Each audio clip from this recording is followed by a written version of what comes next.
Welcome to the LSU Sports Insider, brought to you by the journalists at The Advocate, NOLA.com, and Times-Picayune.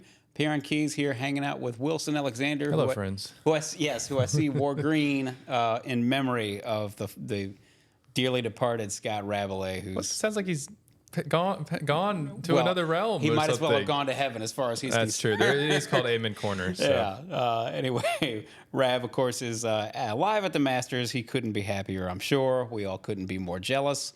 But that's okay. We've got plenty on our plate here. We've got the LSU spring game that we need to discuss and break down before the Tigers suit up for their little dress rehearsal here at 1 p.m. Saturday in Tiger Stadium. So, Wilson, let's, first of all, how are things going? How are you doing? You survived the storm yesterday. Oh, yes. And I hope everybody else did, too, Absolutely. as well. I know so many people sustained damage to their homes in different parts of South Louisiana. So thinking about all those people, a good friend of ours, her parents' home, sustained some pretty bad damage over in Slidell. So really thinking about them. It's not good. We were okay where we are, and just wrapping up spring football and looking forward to seeing a little bit more on Saturday. Hopefully we can actually learn something. We will get a peek. We won't get the full view, of course, but we will get a peek. So we will get into it here.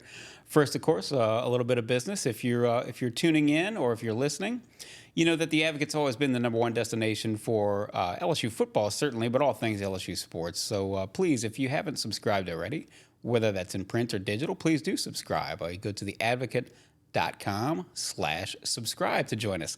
If you're a big LSU fan, which obviously you are, if you're tuning in here, you know that there's always something going on, especially in the spring. And so to keep up to date with all these teams and their various pursuits, baseball team trying to turn it around, softball team cruising right along, and, of course, gymnastics here about a week from now, gearing up for what they hope is their first national championship. Keep your arms all around this stuff and stay up to date by getting the latest headlines delivered to your inbox with our LSU newsletter. To do that, to sign up, you go to theadvocate.com/LSU newsletter. We are here every Monday and Thursday on the LSU Sports Insider on all our social platforms, but of course, specifically our YouTube channel, LSU Tigers on NOLA.com. If you search for LSU Tigers on NOLA.com on YouTube, you should be able to find it. You can pull it up. You can subscribe. That way you can catch us live on Mondays and Thursdays. If you don't catch us live, you can catch us after the fact anytime. And if you prefer some other way, you can find us on Apple Podcasts, Spotify, wherever other finer podcasts are found. Just search for LSU Sports Insider. And give us a 5-star rating if you would, please. That'll help us find some other fine folks like yourself. Anyway, so let's get into it, Wilson. Excuse me. 1 p.m. Saturday in Tiger Stadium, and we were just talking before we went live here, Wilson. I think actually it's sort of a credit to the LSU fans and to many other fans across college football that they don't necessarily pack the place 90,000 strong, 100,000 strong for a spring game. Not because it's completely insignificant, but we know that this is, number one, it's not a real game. Number two, it's a dress rehearsal.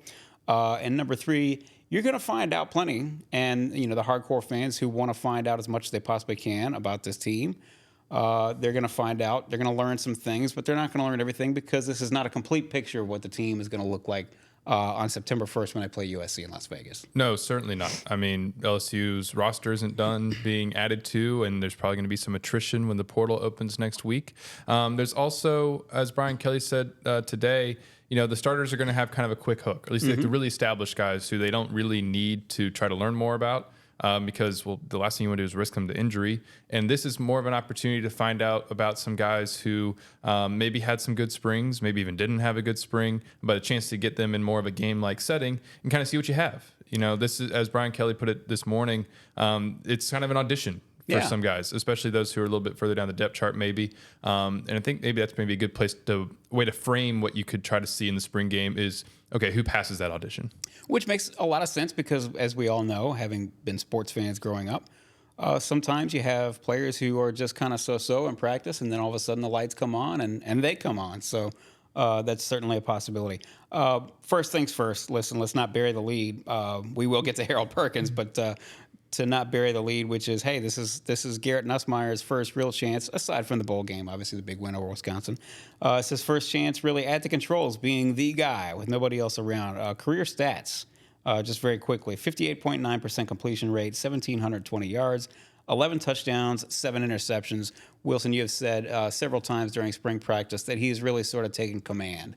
And so, again, this is going to be, another peek at what he's able to do. What do you hope to see from him? What should fans expect to see from him in Tiger Stadium? I think that you would hope to see from him just control of the offense, confidence, no turnovers, good decision making. That's what you would really hope to see. Took me a second to kind of get there, but that's what you want to see out of Garrett in this game on Saturday. Last year Jardin Daniels went, I think, 10 of 11 in the spring game, and it wasn't necessarily flashy, but he was incredibly efficient.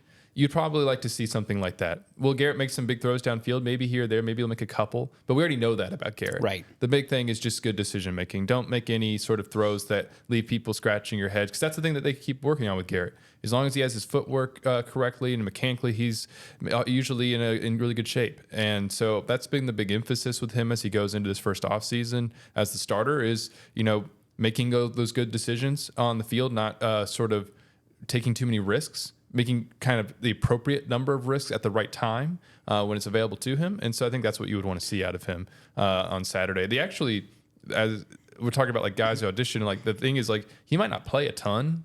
I'm sure that the first team offense will like get some playing time in there, get a few series and all that. But like you might end up seeing a lot more of Rickie Collins and AJ Swann as they battle for the backup spot. Mm-hmm. Wow. Well, what do you think we should see from those two guys?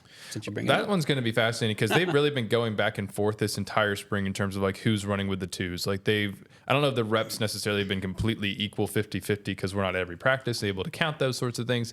But when we are out there, it's kind of going back and forth day after day in terms of who's getting the majority of the reps with that backup offense. AJ Swann's a guy who comes in. He's, as Joe Sloan said, he's got a quick release. And when he's comfortable in the offense, you can tell that he has played and started 12 games at Vanderbilt. There's a reason LSU brought him in as a transfer to give them some insurance, a little bit more established insurance behind Garrett. But, he's learning a new offense for the first time. So it necessarily hasn't been like, just took control of that backup job, and there's no doubt about it. Rickie Collins has gotten a chance to show what he can do as well. I think he has, just from our eyes, gotten better this offseason. Looked a little bit more comfortable in the offense and more efficient in it than he did certainly at times in preseason practice last year and during the spring last year too. And so, he is, I don't know exactly what to expect from them on Saturday because, we haven't really seen either of them at LSU in a game. Like Rickie didn't really play it all last year, and right. AJ's here for the first time in a new offense. And so this will be kind of the first chance to really see what they are capable of. If I recall correctly, and you can at this stage of their careers, yeah, I can count on you to check me. If I recall correctly, the only time Rickie got into a game last year was against Grambling, and if I'm not mistaken, he threw 2 passes. Maybe? Yeah, he's got I think 2 career attempts at this point. So when you're third on the depth chart behind the Heisman Trophy winner and then one of the more capable backups in the country, right. You weren't going to play very much. Right. And no, we didn't expect anything differently, but that goes sort of back to your point, which is did LSU want to go into 2024? And I have to stand corrected because I wasn't so sure they were going to go after one, but it makes sense now that I look at it. Did they want to go into 2024 with 2 backups, Colin Hurley, who would be a true freshman, and Rickie Collins, who would be a redshirt freshman with 2 college passes to speak of. So it makes sense to try to bring in somebody, a little bit of an insurance policy. So we will see what happens there. Last podcast, the previous podcast, which everybody can go check out on LSU Tigers on NOLA.com.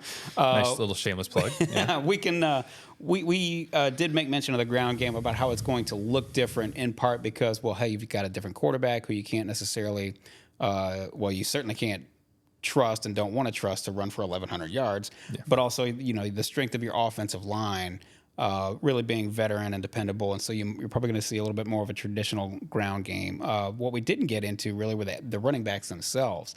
Last year, not counting Jardin Daniels' rushing yards, LSU rushed 281 times, 1,516 yards, which really kind of surprised me.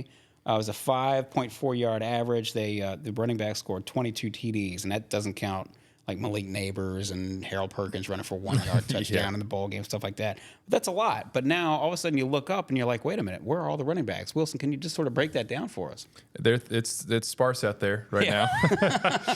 Because I think, as everybody knows, Trey Holly is in the midst of a legal case. He was arrested in connection with a shooting, and that remains ongoing. And so, he was not out there this spring, as he is indefinitely suspended. And LSU, especially when you hear from Brian Kelly about it, seems optimistic that they'll get him back at some point before the season. But that legal process has to play out. He is still facing one felony count of what is essentially illegal discharge of a weapon. So that all needs to continue to go through the court system. And without him out there, and because Caden Durham is not an early enrollee, he's arriving here in the summer, LSU's got 2 scholarship running backs, Josh Williams and Caleb Jackson. And it's a lot of walk-ons out there helping sort of spell them and take some of the carries, so that, because LSU was really trying to be careful this spring about managing their workload so that they're available and fresh come the actual season.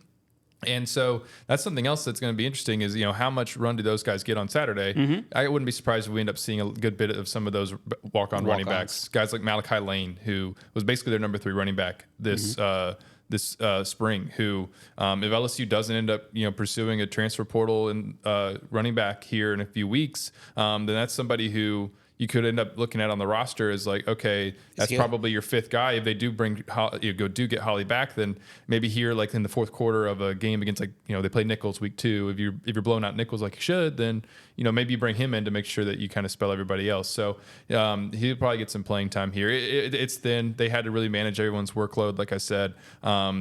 Because that's just kind of the situation they find themselves in. After having 8 scholarship running backs a year ago, they're down to 4 if everybody's available. John Emery, of course, completed his eligibility, and the poor guy, heart goes out to him with the knee injury. Saw him recently, actually, in LSU's facility on Pro Day, and he was in there getting a workout in. It looks like he's still trying to make something of his career. Everybody wishes the best for him. He did everything he was supposed to do toward the end there. And of course, they lost Logan Diggs to the transfer portal. He wound up at Ole Miss, correct? Yes. Yeah, Ole Miss. So all of a sudden, you've got yourself a little bit of a conundrum at the tailback position, at least before the fall arrives. One of the things that we did not bring up at the previous podcast, but we have talked about this spring, was LSU's use of its tight ends, and that might be something that the fans get to take a sneak peek at. Of course, Trey'Dez Green won't be there. But LSU does have, look, this is no secret. We've talked about this ad nauseum. Brian Kelly and previously Mike Denbrock, but anybody who's going to be, coaching underneath Brian Kelly is likely to be trying to make the most out of make the most out of the tight end position. Excuse me. So you're talking about right now Mason Taylor, Mac Markway, Kamarion Pimpton, and just what might we see starting with 12 personnel and the more frequent use of it. Yeah, we'll see exactly, how much 12 personnel LSU uses. It's probably going to be something that comes out more when they want that extra run blocker. It's whether or not that ends up being a big piece of the pass game is kind of going to depend on if guys like Kamarion Pimpton and Mac Markway are ready to be reliable pass catchers when the season actually rolls around. Otherwise, LSU looks like it's still got a strong and fairly deep collection of wide receivers. They roll like 6-7 deep. In terms of that position right now. And so if that ends up being your strength and you're trying to play to your personnel, then we might end up seeing a little bit more, I guess, personnel packages similar to what we saw last year in some cases. 3 receivers, like that. But they still certainly are going to, I think, have the tight ends more involved in the passing game either way, and especially Mason Taylor, who Joe Sloan described as one of the best tight ends in the country and said we want to utilize him that way. He's had a strong spring.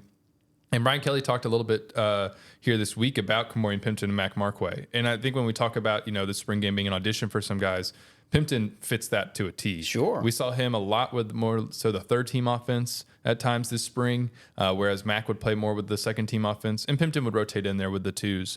But this is somebody whose catch radius is incredible, but needs to continue to develop. Physically, he had to get better as an inline blocker. And then as a receiver, Mason Taylor gave some insight into this. He said that Coach Slade Nagel, the tight ends coach now, basically this was at the start of the spring, and so some guys can come a long way in a month.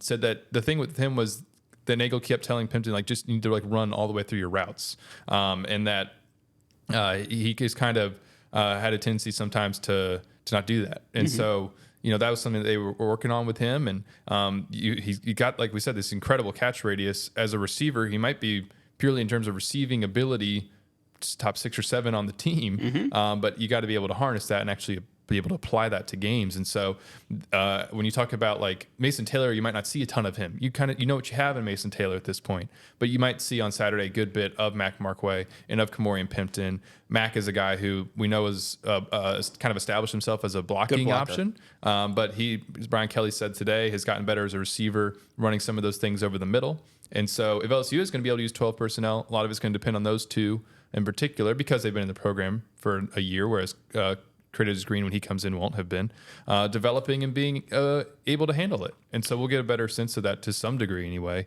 on Saturday. Pimpton, of course, well, both of them, Markway and Pimpton, but both of them certainly almost from the day they got here, they were part of the all-airport team. They looked the part. It's just a matter of, just as you say, growing a little bit maybe. And, as we've seen many occasions, whether it's tight ends or wide receivers, usually get better the longer they stay around, they get better as route runners. So it won't be surprising. Hopefully for LSU's sake, that's what you see out of Macway and Pimpton.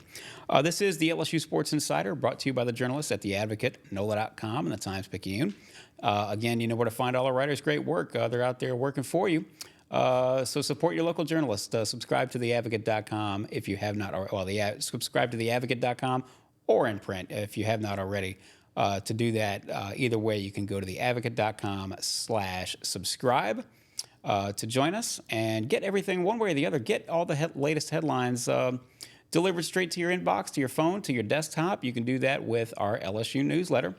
That's a daily newsletter. It's a 7-day-a-week newsletter delivered straight to your email. Rab handles that. Scott Rabelais handles that 3 times a week. He's even doing that while he's in Augusta. What a heck of a guy. Isn't that great? Good for him? The sacrifices he's willing to make for us. It's incredible. Oh, good heavens. But no, he does take care of that. And this is one way to stay up on everything and get all the headlines, as I said, delivered straight to your inbox. You don't have to go running around searching for it all over the internet. And it's The Advocate, so you know it's good. So anyhow, sign up for the LSU newsletter. Go to theadvocate.com/LSU newsletter. We are here every Monday and Thursday on the LSU Sports Insider.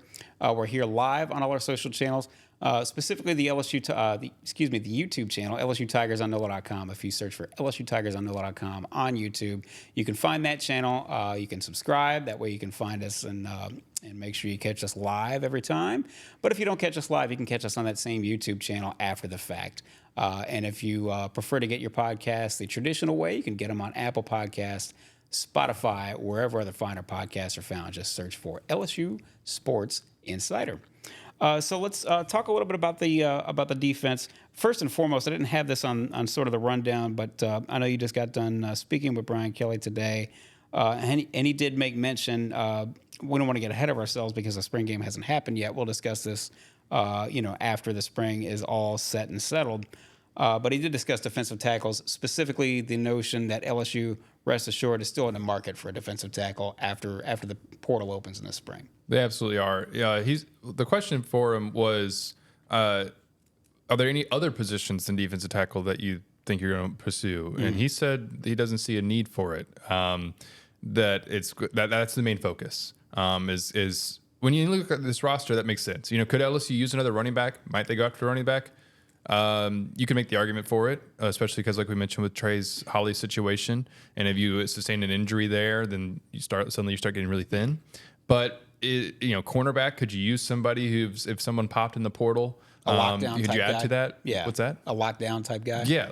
Would that help you? Certainly. But if everything were to stay the same in terms of what's available on the market and who you have on your roster, because there will be some attrition from this roster, it's going to happen.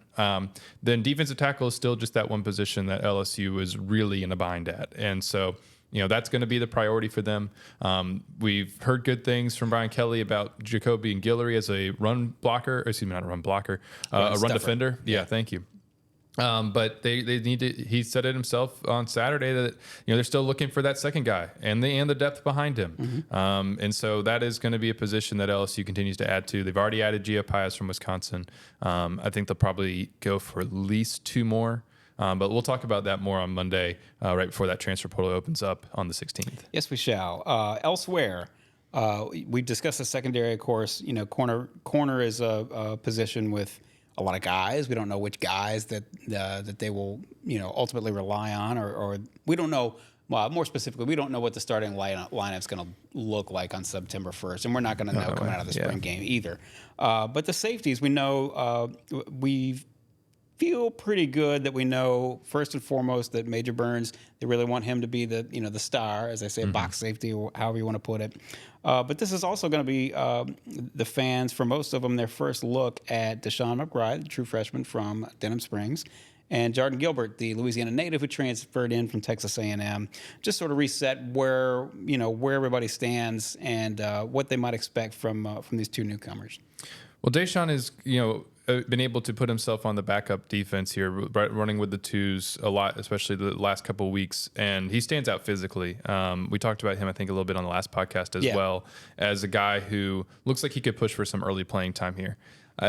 Joel Rogers, similarly, and actually in some ways another early enrollee who's gotten himself on the second team defense, along with Jordan Allen, who's been here for a few years. Looks like he's had a solid spring, and is kind of maybe.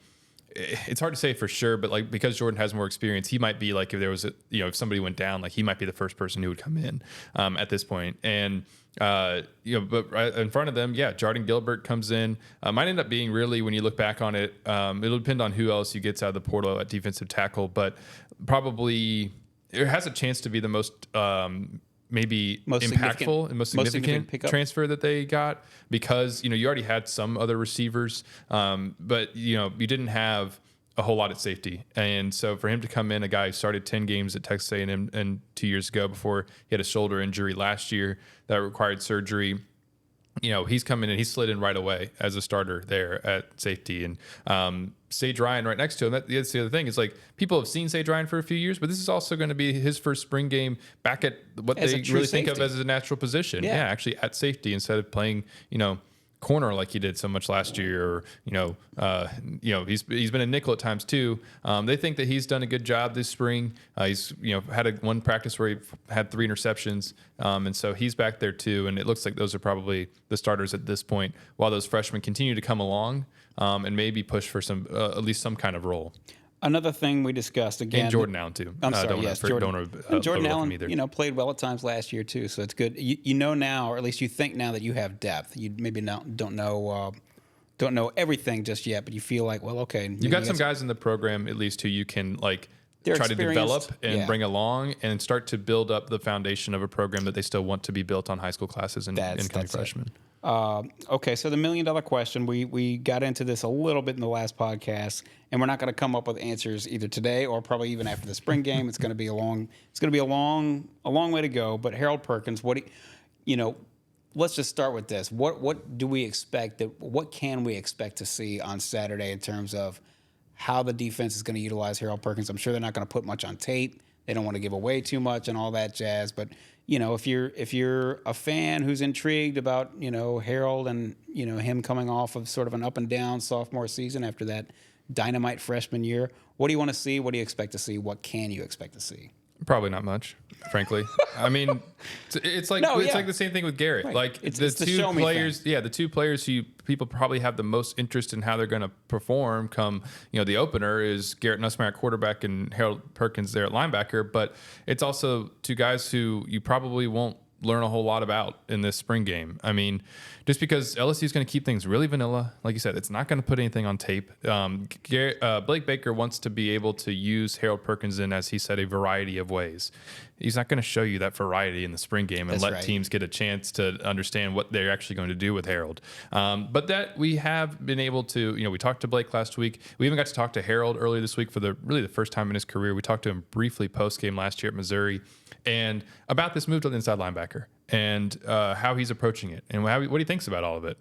And he said that, and this is the same thing that he said after the Missouri game last year, so he's been consistent in this, is that he doesn't care what position he plays, really. Keeps saying, it's like, I'll do whatever, because his mindset is, I'm a football player. That's the words that I've heard him use a few times. He's like, you line me up at defensive tackle. Like, I'll play defensive tackle. Like, I'll play safety. I'll play running back. I'll play wide receiver. I don't care. I'm a football player. And so, like, when I asked him, I was like, is this a challenge in any way, basically, to, move to inside linebacker for you? Because he didn't look, he didn't play this position in high school. Right. He was an outside linebacker who took away half the field, and he played a whole bunch of other stuff. He played running back, he played receiver, he played a little bit of quarterback. They ended up at Cypress Park creating like a 3 safety look where he was able to just sort of roam in the middle of the field, look like right behind the linebackers, because teams were like avoiding him completely. It allowed him to just like read and go and attack the football. But he didn't play inside linebacker because they had some solid inside linebackers, and it made them worse to take those guys off the field because they couldn't replace what Harold was doing outside. Sure. And so, like we said, then in freshman year, he doesn't really play that inside linebacker position, even though he starts out the year trying to learn it. And so, yeah, again, that was a long-winded way of getting to this question. Is this a challenge? And he's like, he shook it off and smiled and laughed. He's like, I'm an athlete. Like, it's what I do. I'm a dog. Yeah. Like, he's confident in himself. He's like, but, I'm not making no excuses. Like, I got to go get the job done. And so it sounds like he's really embracing it. He's saying all the right things about this move. And Blake Baker, I think, shed quite a bit of insight last week into kind of how they're going to try to make sure this sticks this time and actually clicks for Harold after it only lasted the one game last year. That's the real trick, isn't it? And, a part of it has to do with the idea that this defense is going to be much more aggressive. Harold loves it. That, by the way, the fact that he's like, I love how like Blake constantly emphasizes tackles for loss. They're bringing him, trying to get everybody, not just him, but everybody attacking downfield. Because as we'll get into throughout the offseason, Blake Baker's defensive philosophy can be summed up in this. The number one goal is havoc. Mm-hmm. And Harold maybe will be able to really benefit from that. We've already seen him used on some third down packages where he is rushing the passer and coming off the edge. And that's something that Blake kind of was getting into, was that, they'll have him at inside linebacker. And this spring, they've been teaching him inside linebacker, wanting to make sure that he understands that position and can really get better at that spot, because that's kind of the foundation on which everything else can be built upon. And so, if you're going to effectively bring him off the edge and use him in a variety of ways, teams need to think that he's going to be an inside linebacker and can handle playing inside linebacker, which he couldn't do last year. Be effective at that position, and then you start bringing him from other places, and then that's where you get to the point where it's like, wait, where is Harold Perkins coming from? Right. And then you have, an advantage there defensively. Like a Lawrence Taylor. He's not Lawrence Taylor, okay? Yeah. That was the greatest defensive player of all time, but use him in a similar way where you have to, the first thing the offense does when they break the huddle is go figure out where that guy is, and then try to adjust to it. Exactly. Now that was what LSU thought was going to happen last year. That's right. That's what Brian Kelly talked about a lot last offseason, and it didn't come to fruition. And so there's some understandable and reasonable skepticism publicly about this, and we're not going to really be able to. I think that skepticism will continue all the way until we actually see him play against USC, and even maybe a couple games after that, to see if it sticks and if this is really going to be effective, because of the way it went last year. But it sounds like that's kind of the plan that they have to try to make sure that it works. Blake has said a few other things on top of that. He noticed that Harold just needed to be able to play more with more of instincts. Because Harold's at his best when he's just seeing ball, getting ball. Yep. And linebacker play in general, they both said, is best when when you're not reacting. LSU was reacting so much last year. And so they want to be able to foster that through just more reps, and also simplifying everything. Blake's defense at its heart is something that gives offenses different looks, tries to make things complicated on offenses, but then simple for its own players. And so he had a really interesting quote here. It was like, if you make things simple for your players and put them in positions that they can handle, they will succeed. Of course. He's like, you're a bad coach if you know that they can't do something and try to make them do it anyway. And so that's he believes that Harold can do this, and they're going to continue down this path. Big year coming up for Harold Perkins, obviously, because he'd like one day to make it to the NFL, and this is one more thing. This is his draft year. He's got to get it done. Yep. Elsewhere, again, speaking about things that we're not going to see a full picture of coming out of a spring game, certainly on special teams, as you know, special teams usually aren't live. I mean, the punter the kickoff guy will kick it off, but there's not going to be a return. They'll blow the whistle. Same with the punts. You're not going to have some poor punt return to get blown up, by a gunner coming down the field. But we do need to talk about special teams. It wasn't anything that we touched on the previous couple of podcasts. This is something, again, that it's not a big deal until you realize you don't have somebody who's really good at it. Jay Bramblett obviously completed his eligibility this past year. He didn't have to do a whole lot last year because he was barely ever on the field because LSU never punted. But look, this is one of those, hey, come on, you guys are going to talk about the punter. Well, Yeah, we're going to talk about the punter because all of a sudden, if you look up and you have a punter who's, putting 28-yard kicks out there, then all of a sudden you've got a special teams problem and a field position problem. So what do we know? Peyton Todd is back. They've got a walk-on Badger Hargett. What do we know? Well, we know that Peyton Todd is at this moment, their starting punter, Right. and for the first time in his career, he's I guess a fourth-year guy at this point. Yes. And this is when we talk. I think, like, again, when the best way to frame this spring game is auditions for people. This is an audition for Peyton Todd. Being in the stadium in what is at least more of, compared to practice, a game like atmosphere, you got to go show you can punt, you Right. can pin people deep, you can get some hang time. When we saw him punting at practice, it was a little bit shaky. Mm-hmm. He's got a powerful leg, but the accuracy wasn't always there, and it wasn't always consistent. Is that something that LSU's going to have to address? He's got to be able to show that he can do that. If not him, then Badger's got to show he can do it. Aaron Burrell, who's their incoming, he's more of a kicker, but I think he does have some punter experience. Maybe he could be a factor, or again, Peyton could settle all of that and just show that he can be the punter. But it is something that he has to go and prove that he can do because it hasn't happened before. Right. Kicker, you feel like you're really in good shape. There's a lot of confidence in Damian Ramos. Kelly said today he's had a strong spring.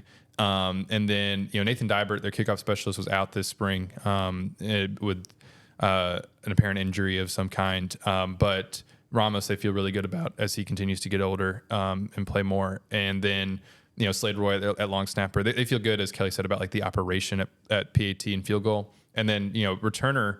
Again, like you said, it's probably not going to be like live. So like, are we really going to get a sense of anything? That was the next thing. But like Zavion Thomas is, probably going to be that guy, and it's going to be fascinating to see, because when Kelly was asked about him, Kelly really sort of didn't place an emphasis on really transforming the punt return game. Kind of brushed it off a little bit in his answer at the start of the spring. But Zavion is a guy who averaged 12.6 yards per return over the last 2 years at Mississippi State. So you would think he can make a difference. That's I was going to, okay, he can. You're not going to see him take one and run it back, with bodies flying everywhere, because that doesn't happen in a spring game or really that much in practice anymore.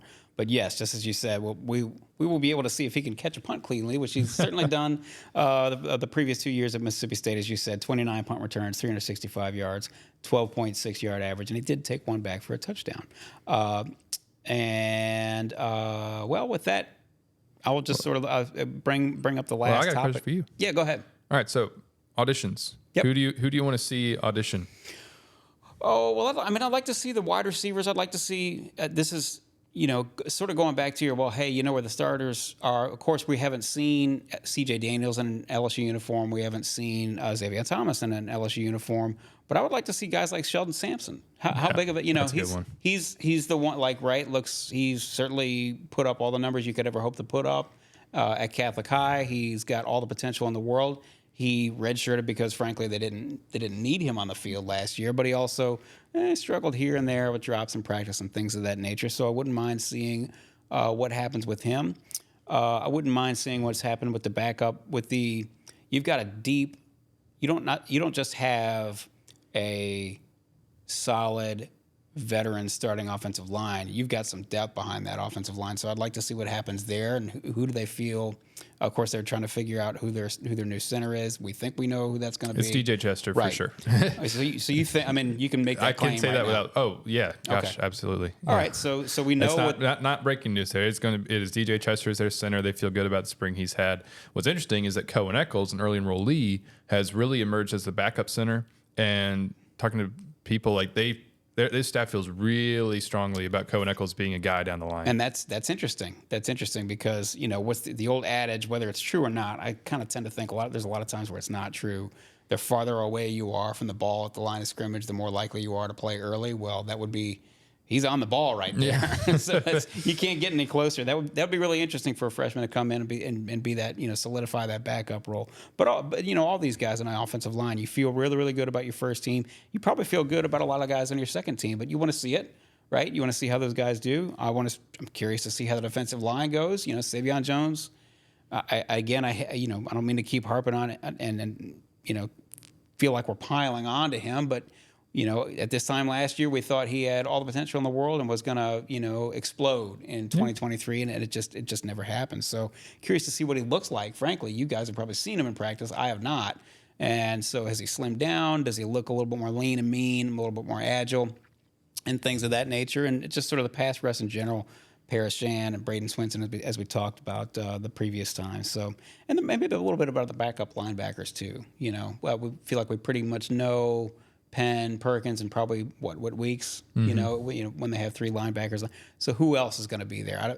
We didn't really Witt's brother discuss West that. would be that's the 4. That the Weeks brothers will be in the rotation. All right. So at who this else moment, when the second team defense is out there? Then who's out there with them?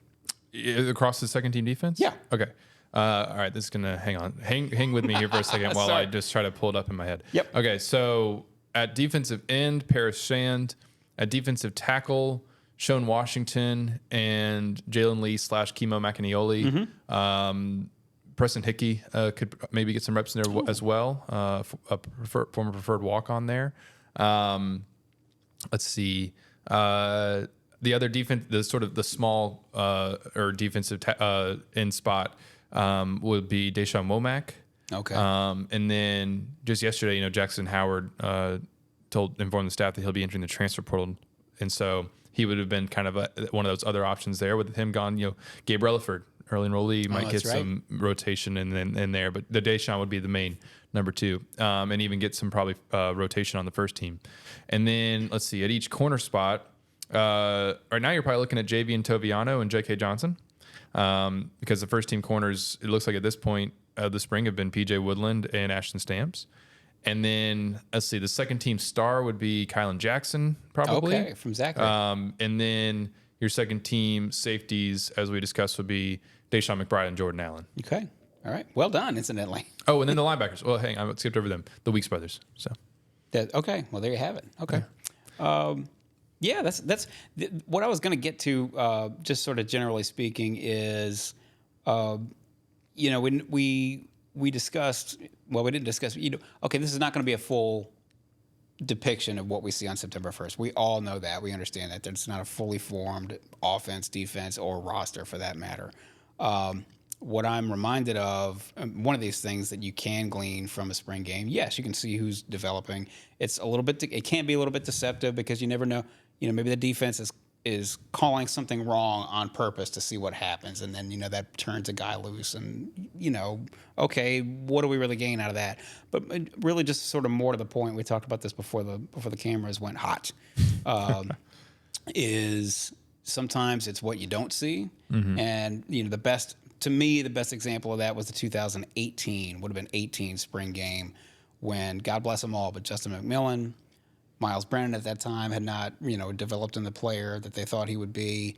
And I guess, was that Lowell Narcisse? Must have been Lowell Narcisse. All 3 of them, they came out of the spring game. It's like, it appeared, well, it didn't appear to the coaching staff. We know by evidence, by what happened, the coaching staff said, geez, I don't know about these guys. We better figure out something else to do.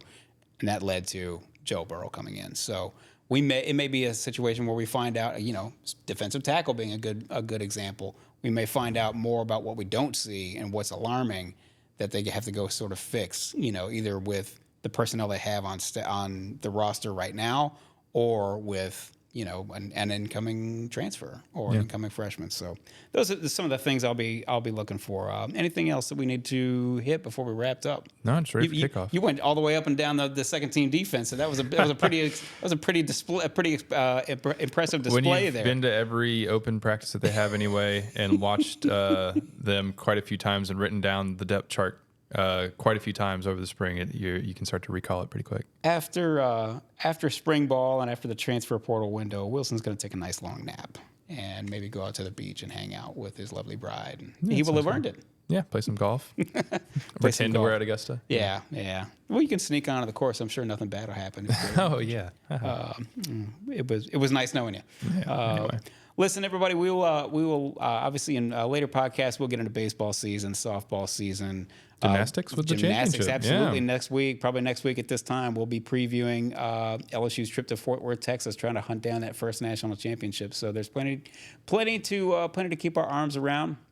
And of course, we do it all for you. So please subscribe to The Advocate. As we say, whether that's in print or digital, go to theadvocate.com/subscribe. Again, stay up to date with everything with our LSU newsletter. To do that, to sign up, you go to theadvocate.com/LSU newsletter. And of course, we are here every Monday and Thursday, sometimes without Rab, sometimes not. That SOB is having the time of his life right now, but we love him anyway.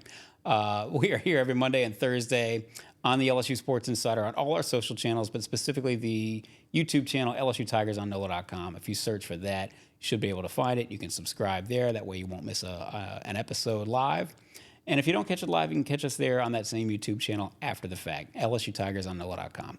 And if you don't appreciate that way, you'd rather get your podcast sort of the more traditional way, get them on Apple Podcast, Spotify, wherever. I cannot speak. I just lost my ability to speak here in the last 10 minutes. I keep just stumbling over everything. You can find us on Apple Podcasts, Spotify, wherever other finer podcasts are found.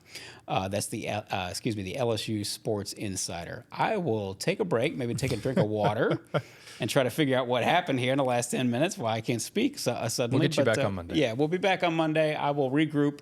We'll have a better plan. We'll have a better execution. And we will discuss the LSU spring game, of course. For Wilson Alexander, for Amelia Cotton, who's giggling behind the glass at all my misfortune, I'm Perryn Keys. This has been the LSU Sports Insider.